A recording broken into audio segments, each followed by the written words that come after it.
Good morning. It is time to start the press conference. My name is Thomas Ash, and I'm a documentary filmmaker currently focusing on issues affecting refugees and asylum seekers in Japan, and I am a member of this club. It is my honor to chair today's press conference, Ukrainian doctor, medical student, and researcher on the healthcare system during the Russian-Ukrainian war. I would first like to introduce today's guests.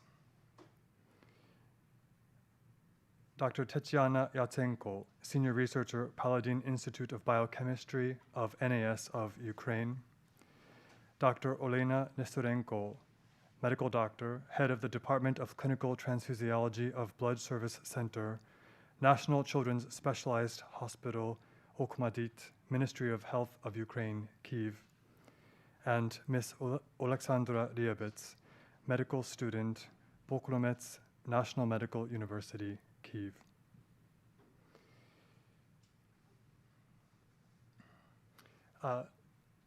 As a matter of transparency, I would like to say that I have known today's guests and several of the Ukrainian team that are here visiting Japan for a couple of months, and I was assisting them with the medical symposium that they held on Thursday, which we will talk about in a moment. There are currently 18 Ukrainian medical students, doctors, and researchers being hosted by Juntendo University to enable them to continue their education and research, which was interrupted by the military invasion of Ukraine by Russia. This past Thursday, these doctors and students held a symposium, Fight for Life, Health, and Future, the Ukrainian healthcare system in the Ukraine-Russia war, during which they shared their firsthand knowledge of hospital and volunteer work during the conflict. Our guests have come to the FCCJ today to speak about providing medical assistance to citizens in war-torn Ukraine, especially to civilians with injuries suffered from the use of military weapons. And they will also speak about how many hospitals have been targeted by Russia. Their presentation includes harrowing photographs and videos taken by our presenters themselves, as well as their colleagues. And some of them will be returning to Ukraine next week to once again aid the wounded as the war continues. I will now turn over the floor to our first speaker, Dr. Yatsenko. Thank you, Mr. Ash.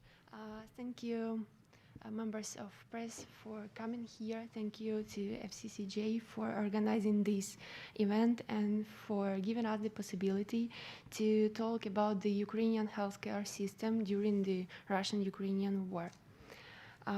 As Mr. Ash stated, I'm a scientist, and I got my fellowship from Japan Society for the Promotion of Science 1 year ago, and I was waiting for the border opening almost 1 year, and it was a coincidence that Japan opened the border right after the war in Ukraine, full-scale war, was started.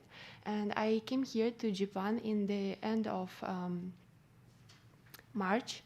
And soon after this, Juntendo University came up with the idea to help Ukrainian doctors and medical students, and they provided the possibility to have the observership program and research fellowship for Ukrainian medical students, doctors, and biomedical researchers at Juntendo University. And since June, 6 medical students and 9 doctors have 3 months observership program at the Juntendo University, and also 3 biomedical researchers started and will start soon their 1-year observership program.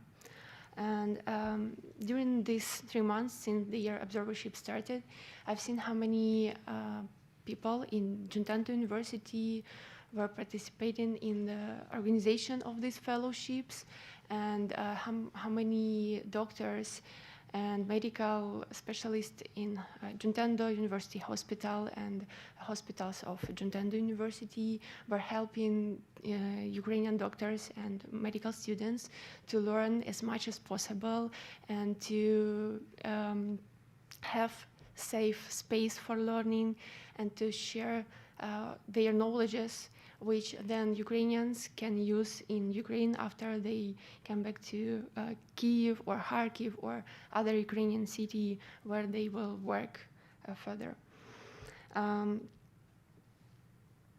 Olena, Nesterenko, and Oleksandra Riabets, and also Uliana Minaeva and Uliana Kashi, who also came with us today. They are co-organizers of last Thursday symposium, which was in Juntendo University, and you know this name of our symposium, Fight for Life, Health and Future, Ukrainian Healthcare System during a Russian-Ukrainian War. And I will ask Oleksandra to tell about this symposium. So during our clinical observership program, we have the chance to attend different department classes in simulation center and laboratory facilities, but also we've got an incredible chance to attend the emergency and disaster medicine program that, thanks to Juntendo University, was organized due to our wish to be able to have some experience in emergency medicine in Japan. We had DMAT training in Fukushima, and also we have visited Juntendo University Shizuoka Hospital and Juntendo University Nerima Hospital as disaster-based hospitals. It was a great opportunity for the exchange of knowledge and experience, and here we found out that Ukrainian medical system experience can be interesting and useful because war is also a disaster. The only difference is that it lasts long and requires a lot of resources. So we felt a strong interest and a request for more information from Japanese students and doctors about the functioning of our medical system now. That's how we came up with the idea of the symposium, and with the support of Juntendo University and the Embassy of Ukraine in Japan, we created this project to share about Ukrainian healthcare system in Russian-Ukrainian war. On this symposium, we wanted to share the experience of Ukrainian doctors and students about hospital and volunteer work during the war, how the Ukrainian medical system organized itself to manage the patients in war circumstances, to resist the horrific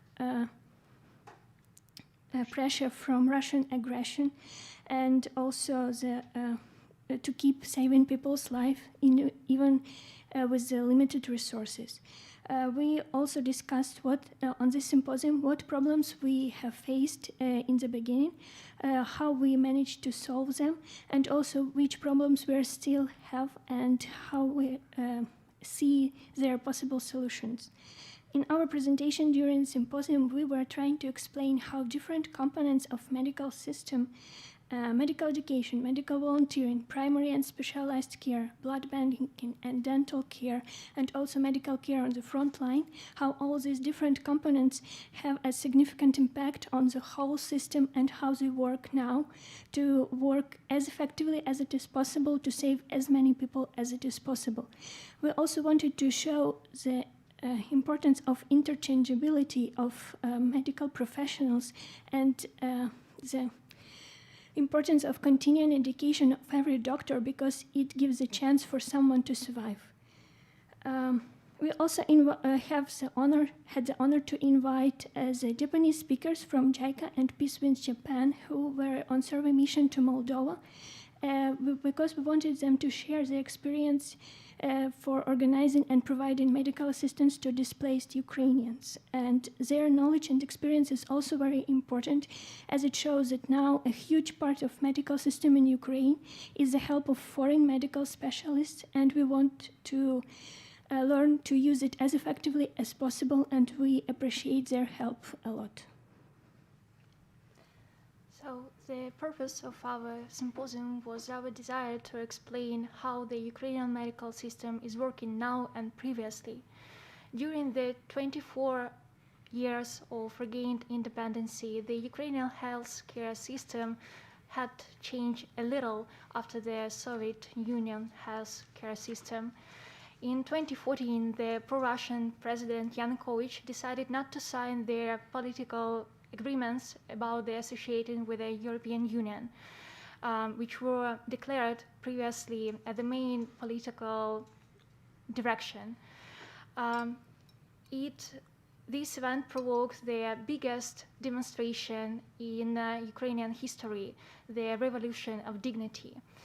Unfortunately, the governments decided to use their armed forces against the protesters, and it resulted with a high number of injured and killed people. The medical system of Ukraine had a huge punch to develop the medical care elements which can help to injured people. So our hospitals learned how to manage the massive admissions of patients with a really difficult injured. Hundreds and thousand people understood how their first medical help is important to each citizen of Ukraine, and how the paramedic knowledge really important for each of us. After the establishment of new government, Ukrainian health system started reforms and modernization. The armed occupation of part of Donetsk and Lugansk regions with the Russian forces there, the Donbas war induced the specific changes in our healthcare system. We implement a lot of new protocols and algorithms, and we change the supply systems. When the full-scale war of Russia against the Ukraine started at the end of this February, Ukrainian healthcare system was forced to change and quickly adopt for this event. We have to manage the massive admissions of patients with a restricted mobility, the providing of patients care under the bombing shelling. They organize our work in basements without any additional supplies, and sometimes without water and electricity there. For example, my colleague Tetiana shared the video how the maternity and prenatal care was changed just in one day. So please take a look on the video.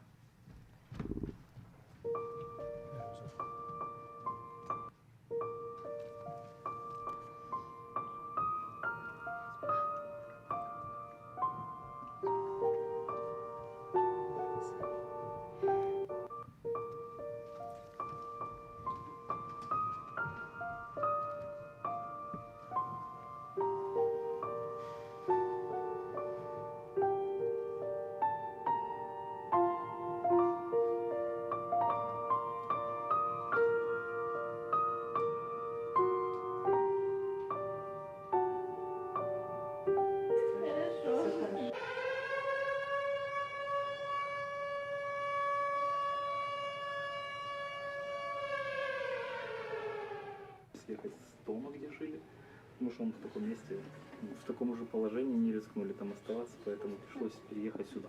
Меня зовут Саша, я врач-акушер-гинеколог, приехал в Кропивницкий из города Харькова. Нас сильно бомбят, сильно стреляют. Или останавливали? Ну, перед нами машину расстреляли с детьми. Прямо перед вами? Да. Позвонил мне отец и сказал, что началась война.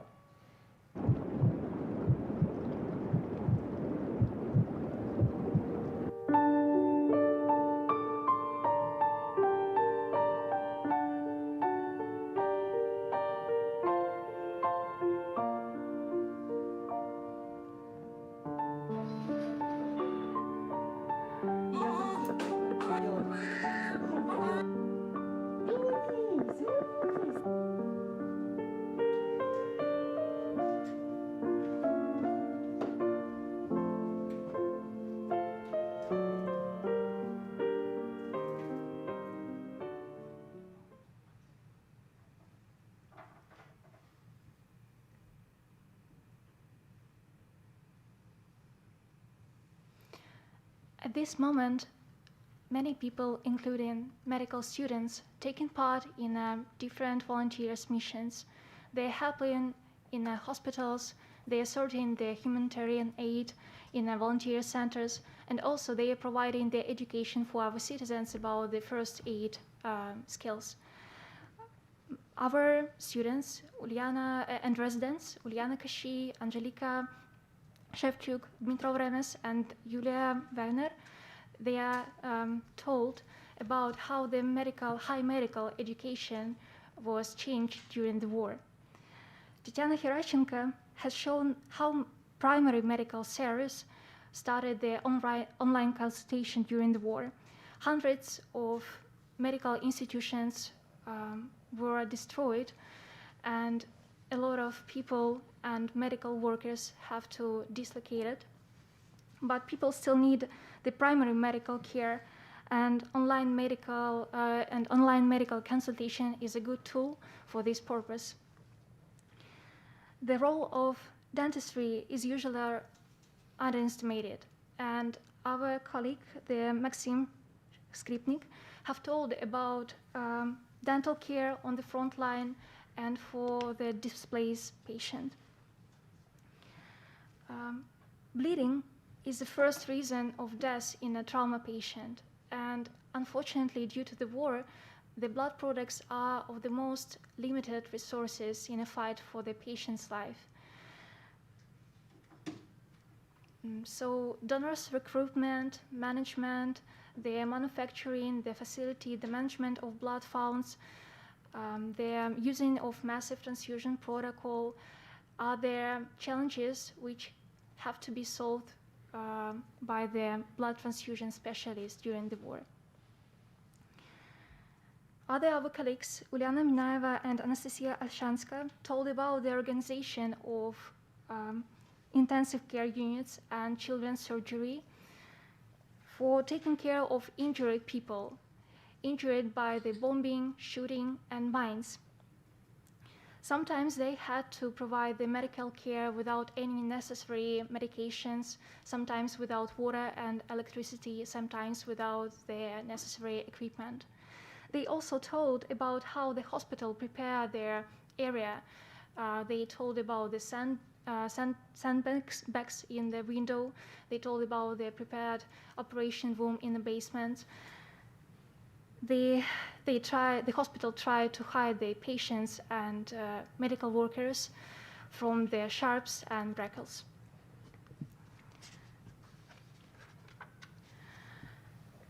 So, Ukrainian hospitals and other medical institutions, as we can see on this photo with the city hospitals from Mykolaiv and Bucha, we can say that our Ukrainian medical system is a target for Russian army.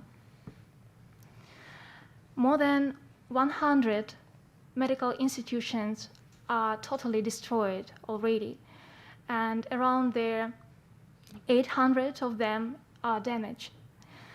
At this moment, the Ministry of Health of Ukraine counts 18 killed medical workers, 57 are injured, and unknown number of them went missing. And this information is official information which provided by the Ministry of Health, and we still don't know nothing about Mariupol and some other occupied territories. So we know only the data from the Ukrainian-controlled territories. Another side of this targeting takes into the captivity of Ukrainian doctors, nurses, and paramedics, either civilians from the hospitals and volunteers missions or the military. Many of them stay in Olenivka jail, where 3 weeks ago Russians blew up the barrack with the Azov captives. Unfortunately, no international missions is admitted there to control the situation there and to keep their clear and true information from the situation there. At this moment, there are more than 80 female medical workers in a Russian captivity. And unfortunately, we still don't know nothing about them. How they are doing there. So, medical system in Ukraine is a target of Russian army, and every day many doctors are injured, tortured, they die, or kept in captivity. Many hospitals and other medical facilities are damaged or destroyed, and this creates new challenges for our Ukrainian healthcare system. And unfortunately, we cannot manage it on our own without help from outside. We see everyone's support for Ukraine. We appreciate it a lot. We see every help. And we are deeply convinced that with this powerful tool as true information, the international community will have more chances to help us to ease the struggle of medical system in Ukraine and to speed up its recovery. Thank you. Thank you so much for this really harrowing presentation, and thank you for sharing about this aspect of the war that many of us have not had the opportunity to hear, that you as medical professionals have been experiencing. We would now like to move to the question portion of our press conference. As the chair, I would like to ask the first question.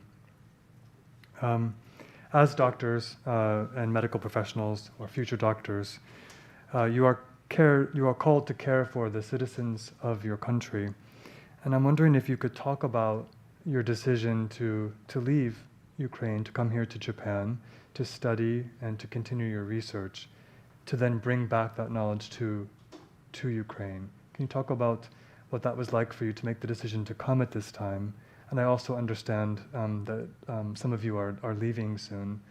And can you talk about what that's like for you? Because I do also understand that you were given the opportunity to stay longer in Japan, but that you've decided to go back. So can you talk about that as doctors and as citizens of your country? Okay, so in our professional life, medical education, it's a constant process. So unfortunately, the Russian invasion stole this opportunity, and we are really grateful for Japan, which gave us this opportunity to be here and to continue our education.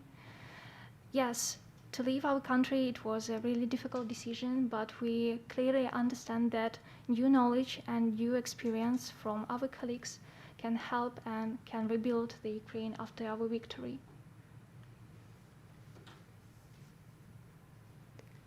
I'm a scientist, I'm a biochemist, not a medical specialist at all.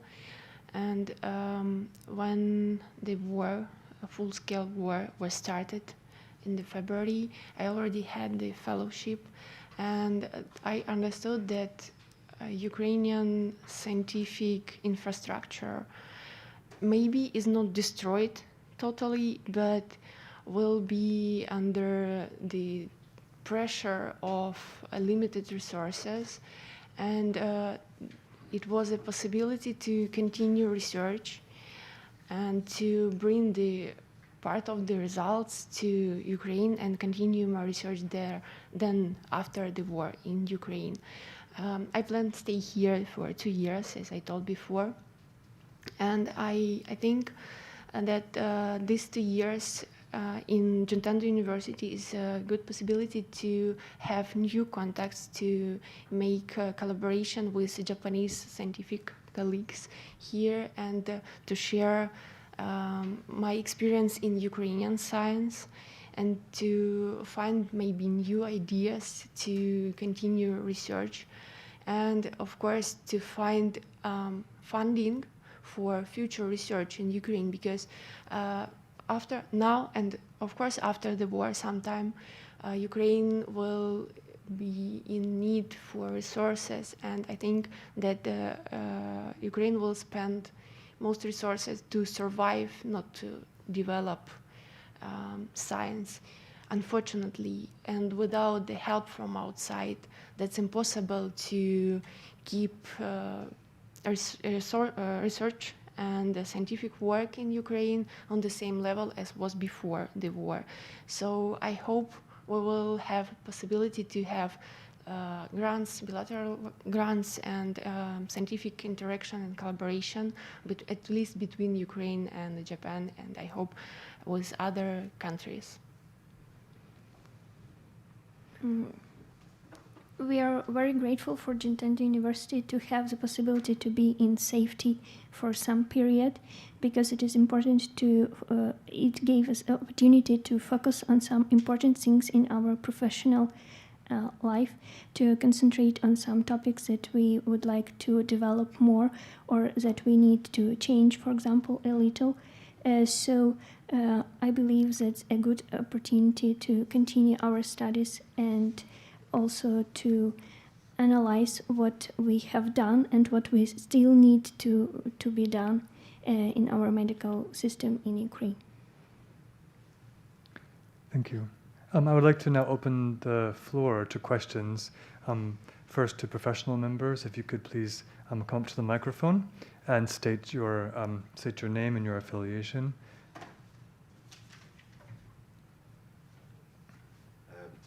My name is Will Fee. I'm a news reporter at the Japan Times. I'd like to thank you for the presentation and also for your continued bravery as medical professionals in this horrible time for Ukraine and for wider Europe as well. After the initial outrage of the Russian invasion and widespread international support for Ukraine, there's now talk of Ukraine fatigue, which is a horrible phrase in itself, but particularly as energy concerns begin to have a large effect, there's a sense that possibly international support might begin to wane.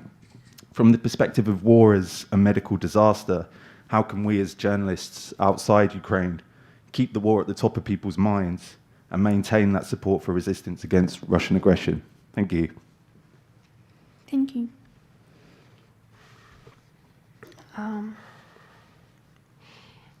I know that the information about Ukraine and about the war in Ukraine is constantly on all informational resources, but I see that some things are maybe not underestimated, but they are like hidden, because the problem of medical system, for example, we are medical or biomedical specialists. That's why we are trying to talk about medical system, but also educational system,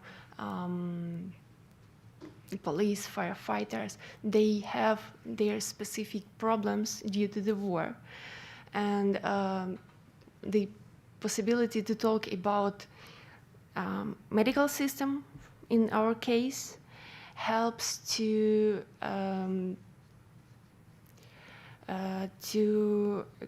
like concentrate their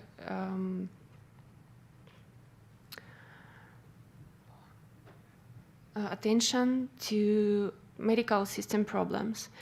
And in this case, the elucidation of medical system problems will help to show specific problems which can be solved. That's not when the information is spread in thin layer about everything. So we hope that our symposium on Thursday and this press conference will help people to understand which problems we have now due to the war and how we can solve them, because many of these problems, they have clear decisions what to do to solve these problems. And your help as journalists is really valuable for us, because we can talk about this, but we cannot share this information to wide audience, and you can do this. So we're really grateful for this possibility.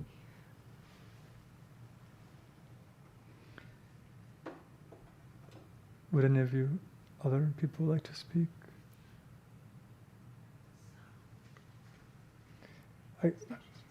I would like to say actually that when I heard about your work and your being here at Juntendo, I thought it was a part of the story that I had not heard about before, had not thought about before, and so that's why I felt it was so important to have this press conference, for example, was that it could show us it wasn't just data or some parts that we're seeing in other newspapers, as you said, kind of this thin layer of something in general, and it didn't. I think I'm naive to say this, but it didn't occur to me that medical institutions would be a target of war. I thought that this was not permitted. If there can be these rules of war, I thought this couldn't happen or shouldn't happen. And so I think that by presenting these parts of the story that are so personal and so human that maybe we haven't thought about before, I do hope that can help contribute to, as you said in the question, to sort of fight against this fatigue that we may have. Oleksandra, did you want to say something? No? Okay. Are there any other questions from the floor?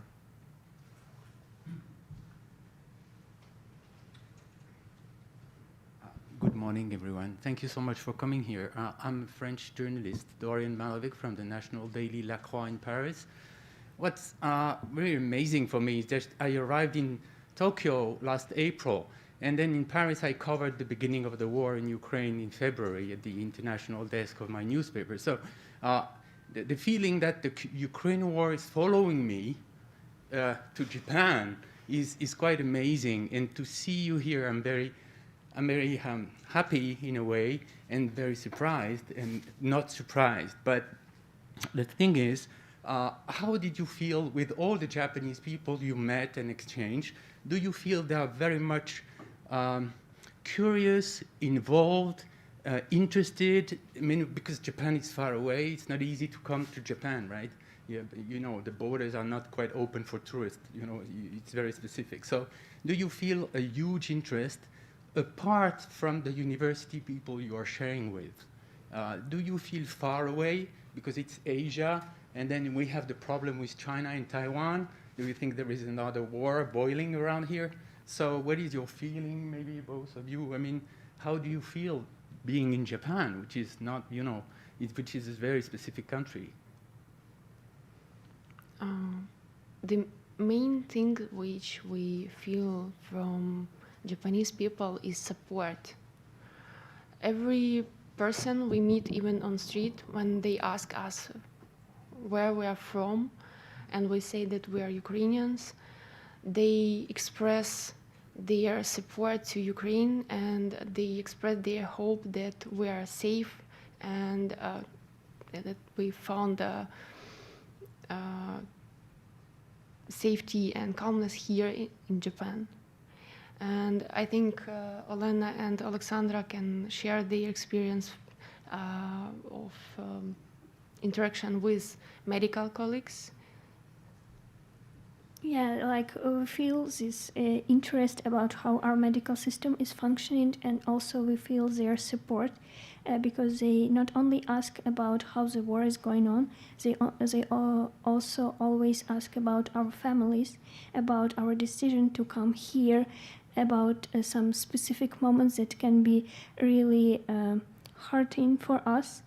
But they try to express their support, and also that they are with us, like that they support Ukraine, and they do everything as they can in order to show us that they believe in our victory as we do.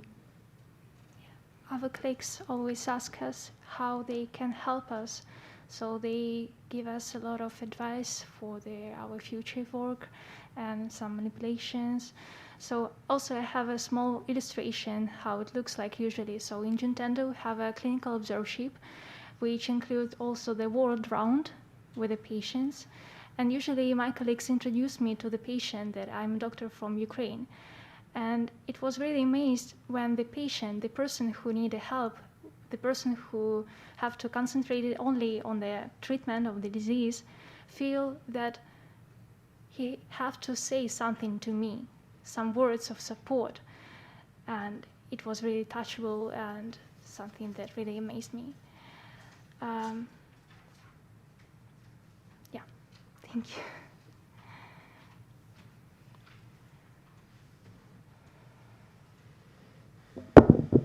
Thank you so much to be here. My name is Karine Nishimura, working for Radio France, France radio station, as well as a Libération newspaper. I have two questions. First one, did you have the opportunity to meet with authorities? I mean, some minister or something high-rank authorities people? And if you have this opportunity, what would you say to them? It's the first question. Second question is, you are in Japan, the only country to have experienced atomic bomb and also atomic nuclear disaster in Fukushima. Do you think that regarding the risk which also exists in Ukraine on nuclear weapons as well as nuclear disaster coming from nuclear facilities, do you think that you have something special you can learn in Japan and only in Japan about scientists, technique, or medical care of people victim of nuclear weapon? Thanks a lot.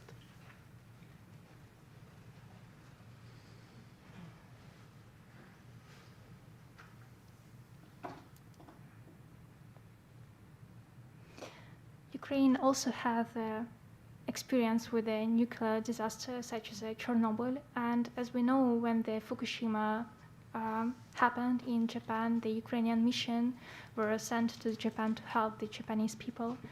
As we know, our government and Minister of Health started the education of our citizens how they have to do during the nuclear disaster. In Zaporizhia region, they provided to the citizens the special medication which can prophylactic and prevent some nuclear side effects. So yeah, we're trying to prepare for some situations with a nuclear weapon and nuclear disaster, but it works also with the war. You can be prepared at all. So yeah,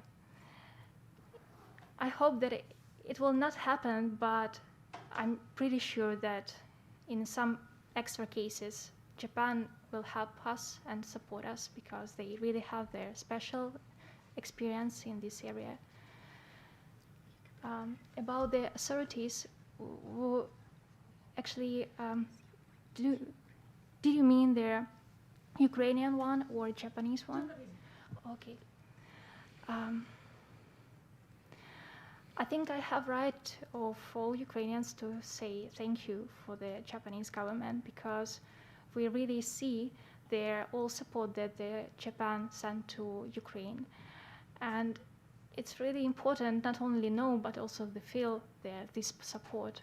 I mean, the resources, the funds, and some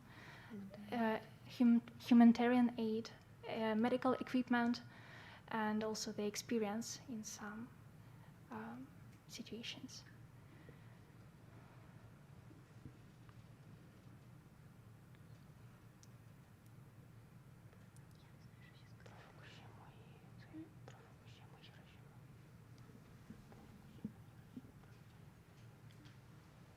Actually, we were at the DMAT training in Fukushima, so we got the chance to see also Fukushima Memorial Museum according to the disasters that happened, and we've got a chance to hear the experience of the secretariat of DMAT teams, how they managed this accident, and that was really precious for us.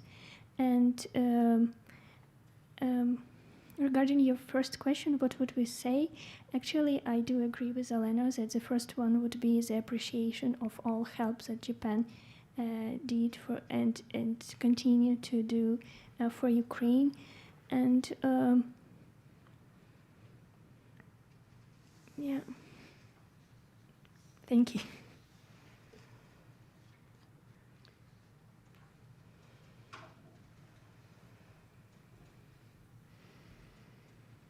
Hi, thank you for taking the time to do this. I really appreciate it. And my name is Ryota from GG Press, and I'm traveling to Ukraine next month, and I'm hoping to cover this issue of medical system and in Ukraine. So could you please two quick questions. First, one of you or some of you are returning to Ukraine as early as next week, right? Could you tell me when you're going back, and also how do you prepare yourself mentally?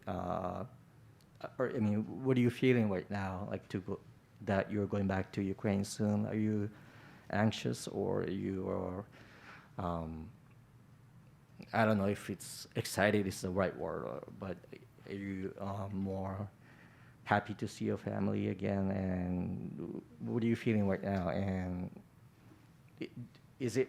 I mean, are you required to prepare yourself mentally, like differently, to work in a war, situation, than compared to, like normal situation? Yeah. Thank you for your question. Me and 3 other my colleagues who are resident and doctors, we are coming back in Ukraine on 28th of August. It will be on this Sunday. So, and I think that they agree with me if I said that we are peaceful and tranquil about our trip to the Ukraine, because we are coming home. And during this war, I think we change our mind and behavior. So we really still cold-minded, and we just doing what we have to do. So, and for sure, we're really happy to come back home and see our relatives who stay there.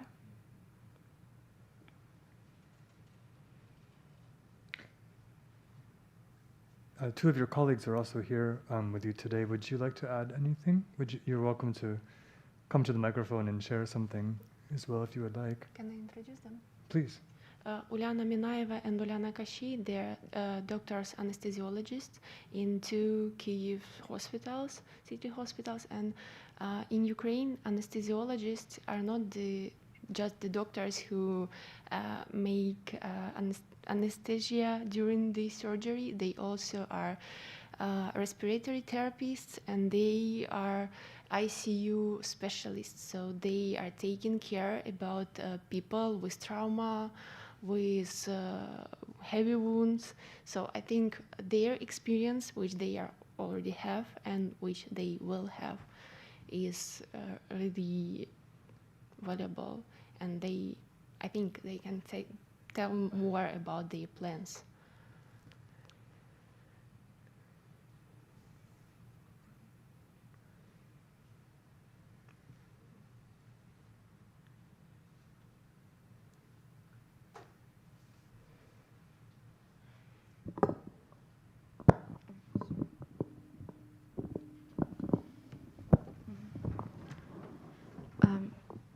Yes, thank you, Tetiana. My name is Uliana Kashi, and my colleague is Uliana Minaeva. As Tetiana said, we are both anesthesiologists, and both of us are coming to Ukraine this Sunday, even though we were offered extension, but we made this decision to come back because we feel that our experience that we gained here and knowledge is needed in Ukraine. And as Tetiana said, anesthesiologist in Ukraine is also intensive care specialist and emergency care doctor.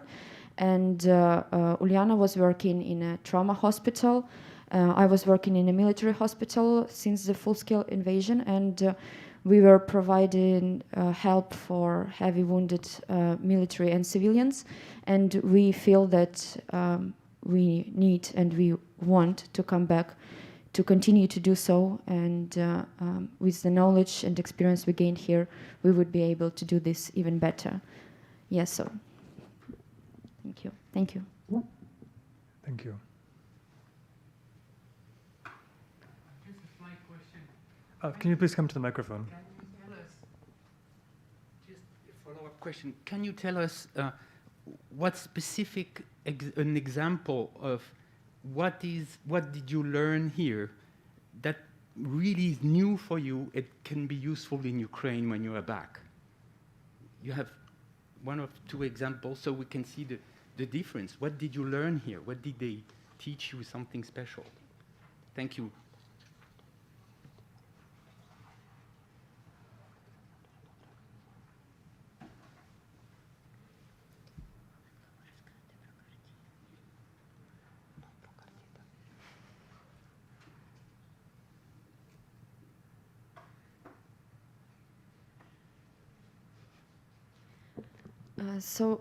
First of all, that was surprising for us and for our Japanese colleague, that the main thing are actually very similar in Ukraine and Japan, and care and like providing anesthesia in operation room, for example, as well, quite similar. But what was interesting to learn and to see here is care for the patient and teamwork. Which is a little bit different from Ukrainian point, and that's what we've also learned. Like the work in anesthesia room together, anesthesiologists and surgeons, how they interact, how they talk to the patients, how they position the patient during the surgery, and how they handle the continuous care of patients. That was a little bit different from what we do in Ukraine, and we would like to try to apply that in Ukrainian side as well. So yeah, that was the main idea. And as Oleksandra said, DMAT training which we were provided in Fukushima was also quite helpful. It was also quite similar to what we do in emergency situation, but the teamwork, the organization of it. For example, DMAT team always have logistic member, which was a new point of view for us, and it was interesting to see how DMAT teams are working, and that is also something new that we would like to try to apply in Ukraine as well. Thank you.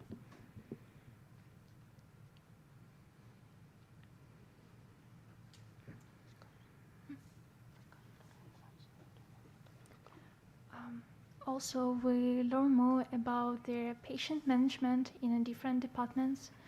We saw that our Japanese colleagues and we are using the same guidelines and protocols for different diseases. So it means that we are in a common medical area. We use their common knowledge, medicine knowledge, and it fools us with the confidence that we do everything's right as our colleagues do here, far from Ukraine. Also, from my professional life before the war in Ukraine, we trying to start the preparation for the CAR-T therapy. It's a really brand new therapy in oncology. And unfortunately, due to the war, we have to stop the preparation for this therapy. And here in Japan, with my colleagues in a hematology department, I can show how they provide this manipulation for the patient with each elements. And my colleague gave me a lot of advice how to enhance and do the best with this manipulation in Ukraine.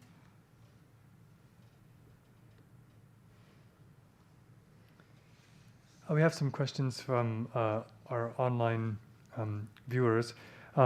This is from Eric Johnston from the Japan Times.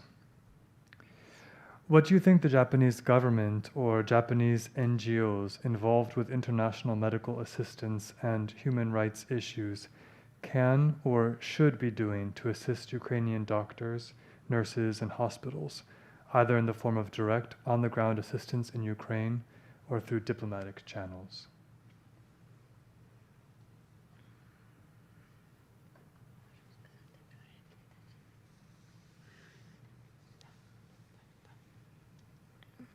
So, according to our point of view, also one important thing that Ukrainian medical system need is rehabilitation for our patients, because nowadays there are a lot of injured people among civilians and military that need rehabilitation, and unfortunately our rehabilitation centers cannot manage it by themselves, and we believe that every possibility for our patient to recover to their routine, to be able to live their normal life is the goal of our medical assistants as well. So we believe that this rehabilitation is really very important, and also the training for our rehabilitation specialists is something that the Ukrainian healthcare system needs. So that's a help which we, if we can, we would like to ask to have, because for now more than 15,000 people are heavily injured because of bomb shelling, shooting, mines, because of the war. And even big country like Ukraine cannot be prepared for this number of people who need long time rehabilitation.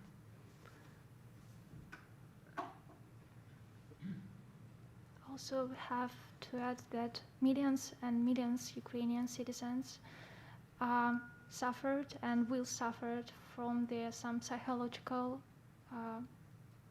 injury also. So, and we also take experience of our colleagues here from not only from the DMAT command, but also from the DPAT, which provide the psychological help for the citizens. So, yeah, it will be their second important part to our citizens: physical rehabilitation and psychological help.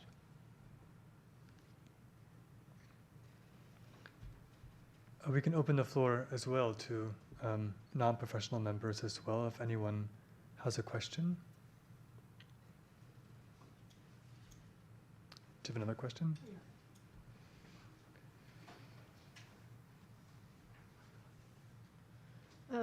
Two questions. When you will be back in Ukraine,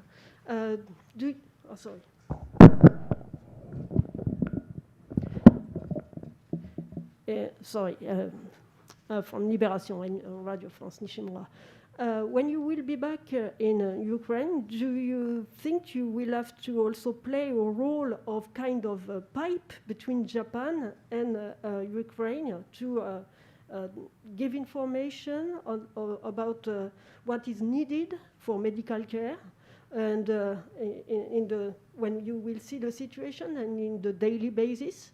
It's the first question. And the second question is, do you think that Japan could give the opportunity to more people to take a rest, medical people, I mean, to take a rest in Japan, spending, for example, 3 months in Japan, and be back in Ukraine, and to not only to learn something here, but also to take some rest and to be able to give more powerful medical care when coming back in Ukraine?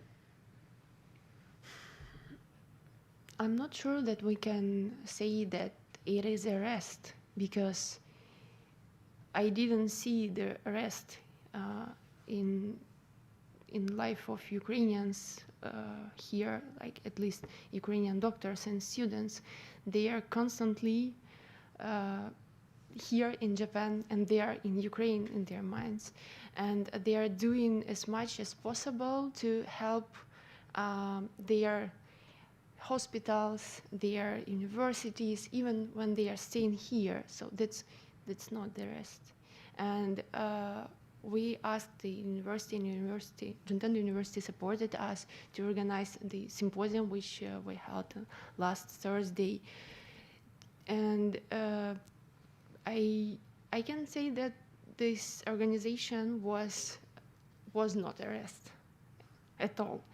But we're sure, we believe that we must share the information about how the war destroys medical system in Ukraine, even though Ukrainian medical specialists are trying to keep their work as effective as possible. Of course, the possibility to learn in safe surrounding is pressure. Is precious. I'm sorry, and we are really grateful for this.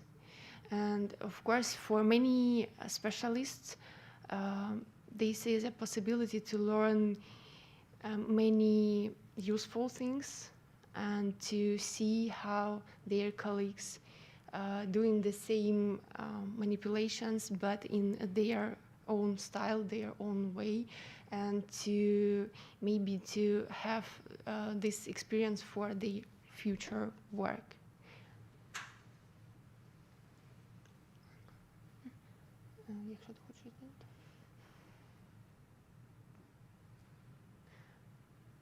Yeah, and of course, if more medical specialists will have possibility to learn, it will be better.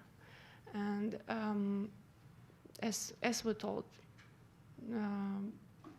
Ukraine was not prepared for this number of injured people, and rehabilitation specialists now we have not enough rehabilitation specialists. We have not enough rehabilitation centers. We have not enough rehabilitation skills and not enough rehabilitation devices and equipment.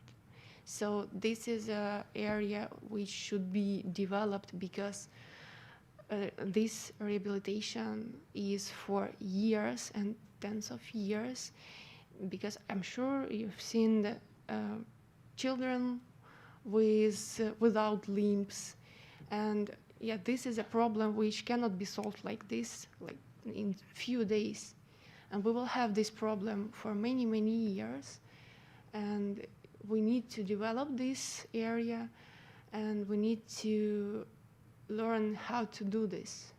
And I'm sure Ukrainian medical system will teach rehabilitation specialists for physical rehabilitation, for psychological rehabilitation. This is a huge part of work for future, for now and for future. Yes, one more. We're almost out of time. Let me just say one thing. Soijima-san, could you please give me the packet of information that's been given today? Can you please give me a copy? I want to just talk briefly about the symposium on Thursday.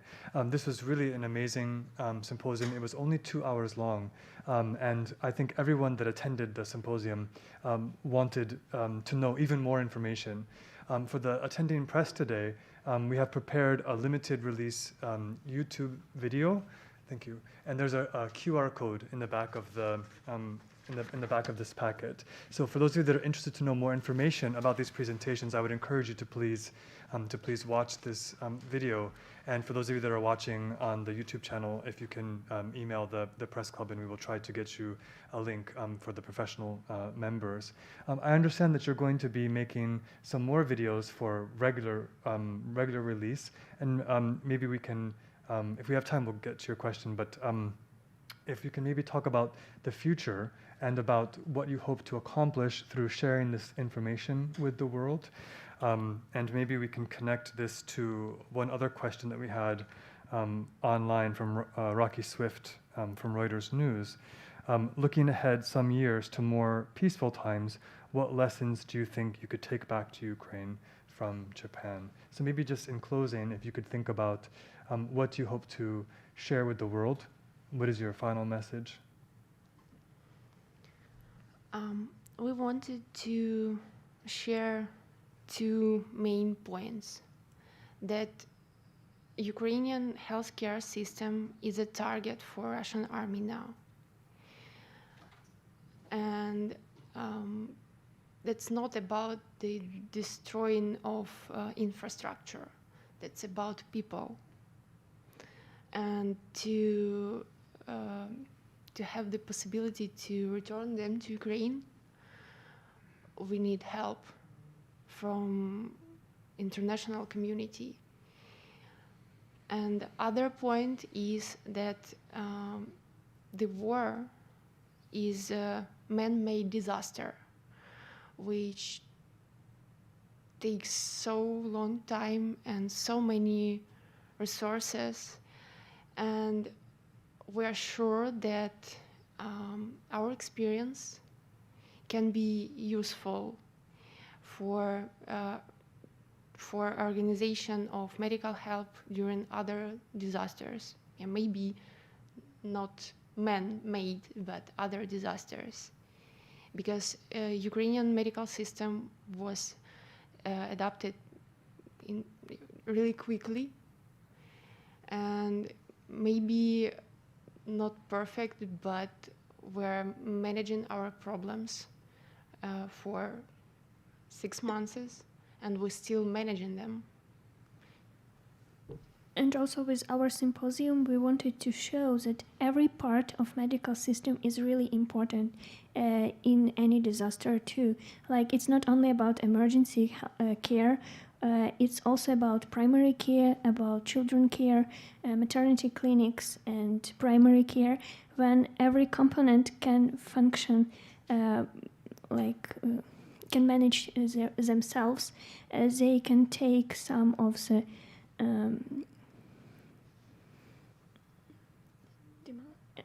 demand from other parts. They can help the whole system to stand. Like, for example, in our country, that was also primary care that provide online consultations that make for emergency care possible to go only for emergency care, and so that decreased their demand as well. And also we wanted to show that the multidisciplinary skills are really important in every doctor, because when something happens, you cannot be the only one who knows how to do that. Like, that's the main point that we also learned in Japan emergency departments. Like, everyone will do what is needed, not only what they have learned to do, and that's how it functions in Ukraine as well, especially on the front line. Every medical specialist should know as much as he can and do as much as he can, because that can save someone's life and the medical specialists' lives too. And so that's what we would like to share, and also what we learned here during our stay in Japan, during our stay in different hospitals and trainings, that the teamwork and multidisciplinary skills is very important thing, and we hope that everyone will get the importance of this part. I'm sorry to say that we are out of time.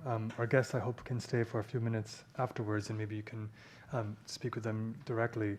On behalf of the Foreign Correspondents Club of Japan, I just want to say thank you so very much. We are so honored to have you here, and we appreciate so much you sharing your experiences with us. And we hope that we can be one of those resources to help get your story out into the world. So for those of you that are returning soon to Ukraine, I can say personally, I'm praying for your health and for your safety. Thank you again so very much for coming. This will end the conference today.